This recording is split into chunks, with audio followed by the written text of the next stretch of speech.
What is good, YouTube? Quinn Wade basketball analysis coming to y'all with that analysis while listening to analysis to deliver y'all the best analysis that y'all can get on the internet, like I've been doing for so many years.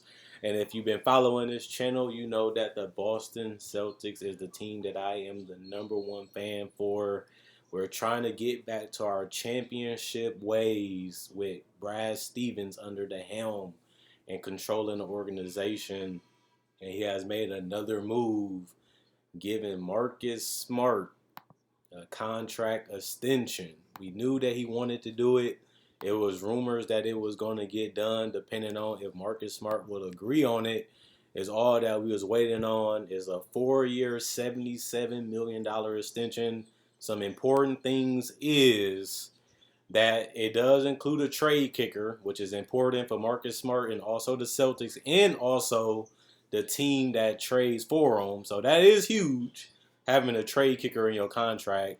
However, it don't include a player option. So we have him locked in this season, and we also have him locked in a couple more years in the future. If you don't know much about Marcus Smart, he did average 13 points, 5 assists, and 32 minutes last year for the Celtics.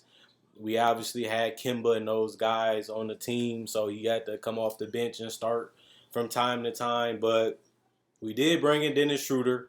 A lot of people look at him as a guy that just was starting for the Lakers, and now we bring him in for $5 million. He is a bucket. He can come in, get to the paint, collapse the defense, hit threes. Also has the ability to be a decent playmaker given the space, and the Celtics do have some of that. But I think it's just time for Marcus Smart. It's really just time for him to be a starter. He had to go Isaiah Thomas. Then it was Kyrie. Then it was Kimba.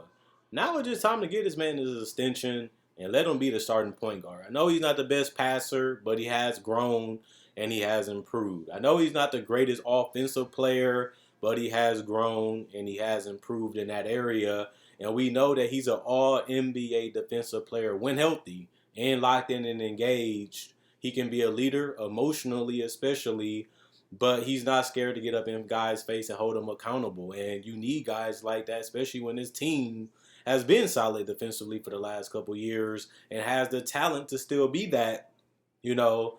And Marcus Smart can bring that, that umph that you need when you think it's about to be over. You want to relax, he can get on you. And I think that that's important. And I think that Marcus Smart has done that throughout his career. But I think that he has just been patient. I really got to give him credit because a lot of seasons I did feel like let's get rid of Marcus Smart or we need to trade Marcus Smart to get the piece that we need just because he is a guy that's a two-way player at his best. But I also look at it too like he has been a guy that has been consistently looked at as a guy that isn't a starter. We have to get somebody bigger. We have to get somebody better than him offensively. And now it's kind of like Marcus Smart has been trending in a different area offensively the last couple of years is a testament to his growth as a player and his work ethic. And to me, I honestly would just let him start. And that sounds crazy because I never was a big Marcus Smart fan, even in the draft. I'm still not now, honestly, just because he's a little inconsistent with his passing and his scoring and his defense. But to me, he has been with the Celtics all these years. He has been through all the battles, the Eastern Conference Finals, twice. He has been on a losing end. He has been sometimes reasons why we was able to win games. And it's ultimately just time for him to start. It really is time to see what he can do. And I like him better than Shooter just because he can score just as good as Shooter to me, given the time and the minutes. But he also is a significantly better rebounder and defender than Shooter. And I just think that Marcus Smart has earned it. I mean, you can't wait no longer than he has. And if this team is going to continue to believe in him, they're going to continue to love him through his flaws, good, bad, and ugly. And not only that, they just continue to accept who he is. They love what he brings to the table. They love how he approaches his game, his attitude towards the game too, and that's valuable, especially in the locker room, especially with young guys, and especially when you have championship aspiration. And that's something that I have to give him credit for. Even if I don't like him as a player, even if I'm not riding for him as a player, because he really was a shooting guard. He really not a point guard because he's not a guy that sets up the table. He's not a guy that you want to run the offense through because it's offense, but also he's not really the best vision guy and playmaker, like I said before. But it's also, this is a different team. You have multiple guys that can do things isolation wise. You have multiple guys that can shoot the ball, that can start with them. Even Al Horford, when he starts, he's going to be a guy that can space and can hub the offense through him and set screens.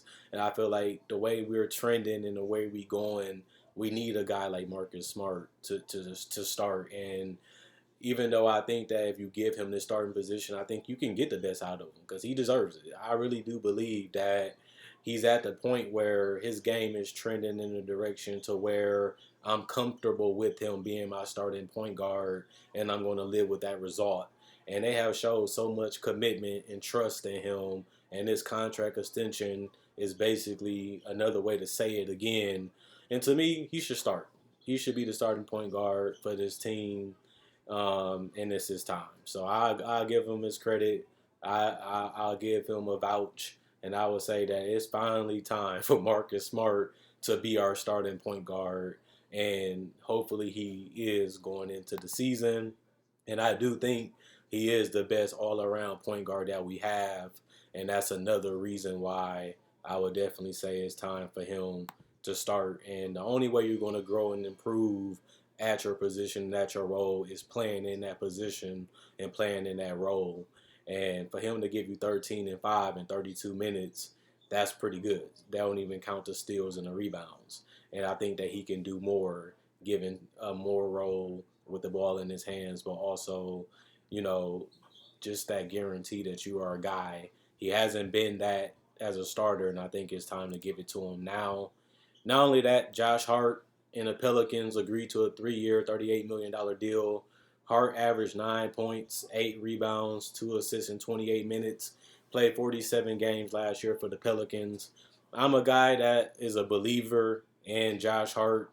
I feel like he's the type of guy that you want, a guy that can defend, a guy that will be able to space the floor for you, and a guy that doesn't get in the way. He knows what he is, he knows his game, and he knows what the team needs him to do, and he just goes out there and compete. And that's all you can really want for a role player. That's all you can really want from a guy that makes no excuses and goes out there and plays to the best of his ability every single night. I know Josh Hart isn't the biggest name. I know Josh Hart isn't the greatest player, but you need guys like that when you go into war. And I think that the Pelicans understood that. That's why they wanted in a rush to get rid of him. And it's good to see them, give him a deal that will make him get some good money while also keeping him on a tradable contract, while also knowing that he could be a decent piece for them in the future as they continue to build this team around Zion Williamson. Also, Pascal Siakam came out and said, "I want to be a Raptor. I feel like he should stay a Raptor. They developed him. They grown him into this system. He didn't play up to an All-Star level last season. Had a disappointing year coming off an All-Star, All NBA season.